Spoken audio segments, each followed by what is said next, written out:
Hello there. So, apologies for not putting out this video last weekend, but I was just too busy. So let's discuss the setup requirements for Monza.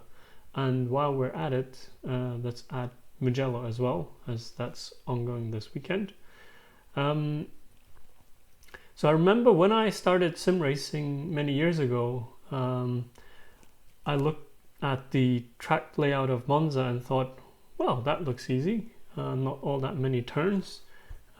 Should be easy to memorize. And because when you're first starting out as a beginner, you think, well, the tracks with many turns will be difficult, so you try to avoid them.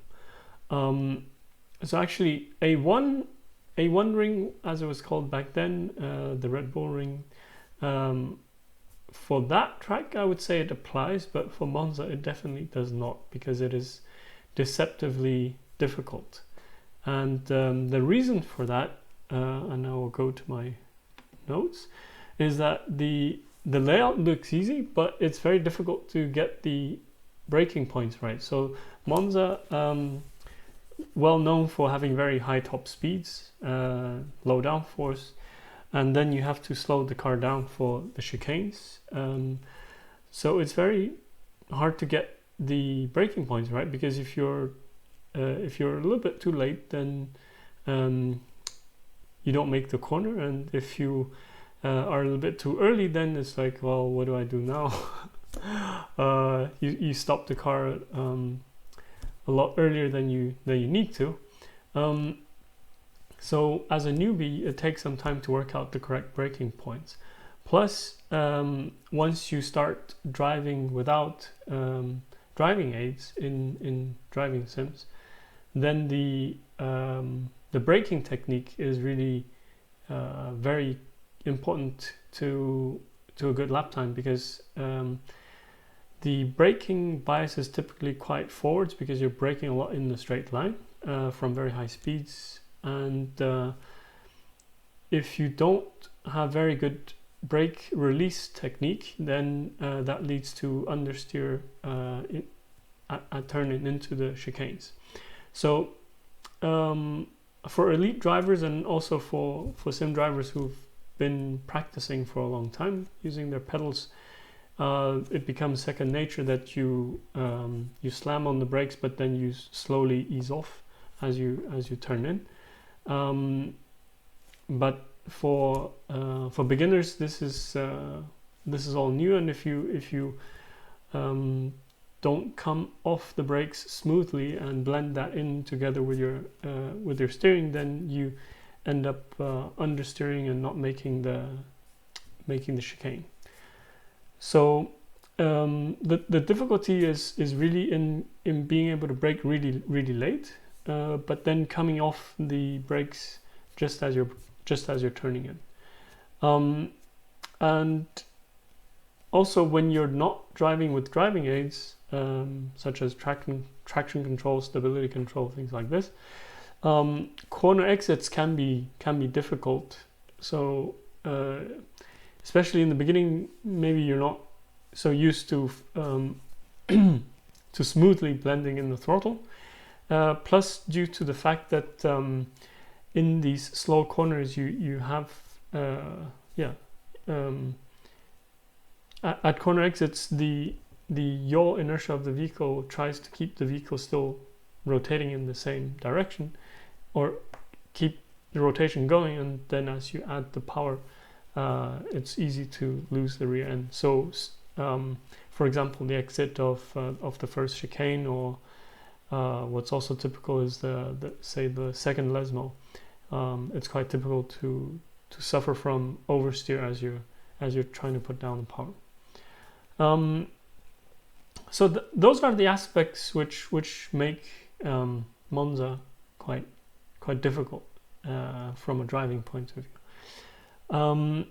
So I just mentioned, braking is key to a good lap time, and the braking is probably the maximum amount in terms of energy for all the circuits, because you have the highest top speeds on Monza, typically braking down to very low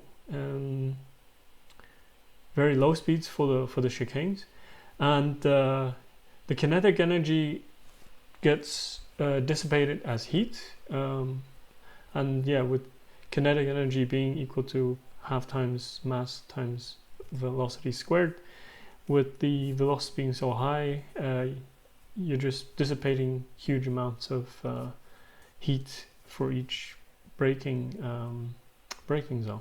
So something which so a mistake I made very early on was not, for example, not using sufficiently large brake cooling ducts in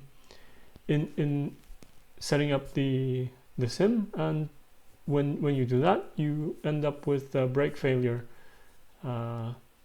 halfway through the race. So I don't know if that's what happened to Sebastian Vettel. It could have been cooling, but it might also have just been component failure. Right.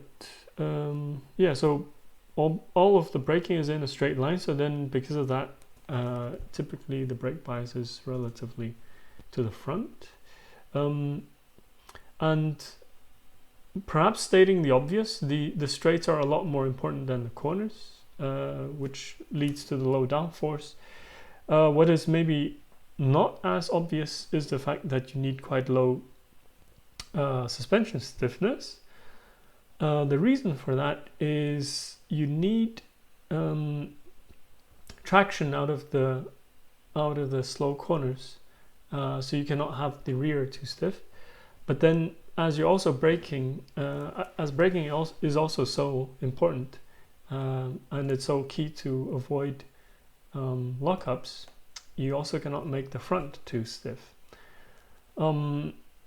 Plus, with camber being a trade-off between longitudinal and lateral grip, the braking and accelerating is more important than the cornering. So then the camber that you need is typically a bit lower, a bit on the low side. The top gear should leave some margin for slipstreaming and DRS, and due to the fact that you have all these very tight chicanes, where a high amount of diff lock would lead to too much understeer and scrubbing of the tires, the amount of diff lock for Monza is typically quite low. But when you use relatively low diff lock, that makes the faster corners a little bit tricky. So corners such as the Lesmos, the Ascari chicane, and Parabolica. One thing worth mentioning is, whereas in the past, before DRS, you were stuck with one wing setting. With DRS, especially in qualifying, they have the possibility to open up the DRS down the main straight, as well as down the straight exiting the second Lesmo, which means that it's possible to use a lot more rear wing than otherwise, if there was no DRS available, because with a bit more rear wing, so obviously you don't want too much drag from a very steep rear wing, but for the higher speed corners, obviously having more rear downforce will help stability. And I believe, so with Ferrari trying to make up for the loss of engine power, I believe an ongoing thing is that they're trying to get away with relatively lower rear wing than they would run otherwise. You see issues with their drivers losing control. For example, Leclerc losing control of the car exiting Xing Parabolica, and that would definitely not happen had his car been running a little bit more rear wing. So although Leclerc says, yeah, it's driver error, and obviously that's true because there is some driver error involved with him making it through that corner okay on other laps. The fact that he did lose control, for me, points to Ferrari running relatively lower rear wing than they otherwise would have had their engine not been penalized. So with that said, if we look at the video comparing the fastest laps from 2004 and 2018, so the V10 era and the latest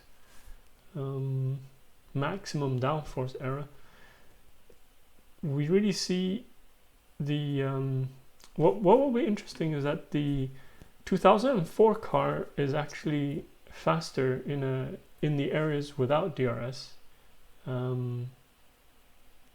You'll see the 2004 Williams being noticeably faster until this point, and actually for quite a bit longer. But you'll see the 2018 Ferrari catch up towards the end of the lap, and also on the straights where DRS is available, and through the corners. So because they are able to get rid of the drag coming from a bigger rear wing down with DRS, say on this straight, so you really notice with DRS the 2018 Ferrari catch up with the 2004 Williams, and it's also noticeable that it is faster through the corners. So the lap time is coming from the fact that they have DRS to reduce drag down those straights, and then can have more wing, more downforce through the corners. So I believe if DRS was available to the cars in 2004, that they would also run with more downforce through the corners, and then in that case the 2004 cars might actually be faster, but okay, they don't. So and what I was saying about Leclerc's crash, so yeah, that was a very nasty crash for Leclerc, where typically if the downforce level was say in a more normal range, you wouldn't see this type of thing. If you just try to experiment yourself, take a little bit too much downforce off at the rear of the car, it's quite easy to replicate such an accident on the exit of the Parabolica. Right, next is Mugello, and Mugello is almost the exact opposite of Monza. So whereas Monza, the straights are a lot more important than the corners, in Mugello the corners are a lot more important than the straights. It seems to me, so first of all, I must say I have not driven Mugello. So whereas I've done many laps around Monza in simulators, I've hardly done any laps around Mugello. But from the videos I have seen, it does look like, say, something like Hungaroring, but with a lot more undulations. So the corners are a lot more important than the straights. So for that reason, it's relatively high in, or very high in downforce requirements. The the cars would be also quite stiff due to the need for quick direction changes through all of all of this sector and all of this stuff here. You would also need quite a bit of camber, a lot more than in Monza, and the diff lock that you would need, you would use, would also be a bit higher than Monza due to the lack of very tight corners. And with the track being clockwise, so a lot more right-hand corners than left-hand corners, and with so many high-speed corners, the tires, especially on the left-hand side, really get a hammering, and in order to get the tire pressures to be somewhat equal once they're up to temperature, it's most likely that you would run lower static pressures on the left-hand tires. And yeah, that's about it. All right, so hope it was interesting. Until next time. Hello there. In my day job, I create control software for active suspension systems, and with this channel, I aim to demystify racetrack setup, whether that's for sim racing or any other form of motorsport.